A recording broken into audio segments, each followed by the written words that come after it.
তো বন্ধুরা, কেমন আছো তোমরা সবাই? আশা করি খুব খুব ভালো আছো। কিন্তু খুব গরম পড়েছে, তার জন্য একটা হেলদি তো খাবার কিছু খেতেই হবে। আর কিছুই যেন খেতে ইচ্ছা করছে না, ওই জন্য আজকে বাড়িতে করেছিল তিতার ডাল। তিতার ডালের জন্য ফার্স্টেই লাগবে হচ্ছে লাউ আর উচ্ছে, বেশি কোনো ইনগ্রিডিয়েন্টস লাগে না। আর দুটো থেকে তিনটে লঙ্কা থাকলেই হয়ে যাবে।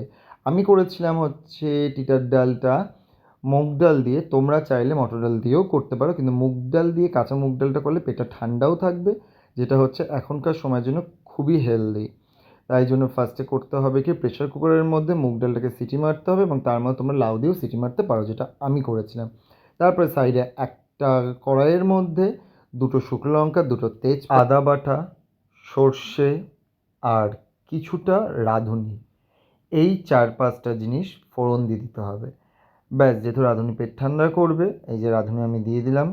তারপরে হচ্ছে একটু সর্ষে আর আদা বাটা, যেটা মেন, এটা ফ্লেভারটাকে খুব সুন্দর করে। তারপরে দিয়ে দিতে হবে উচ্ছেগুলো। ব্যাস, একটু নাড়াচাড়া করবার পরেই ওই হচ্ছে সিদ্ধ করে রাখা ডালটা ঢেলে দিলেই রেডি তিতার ডাল।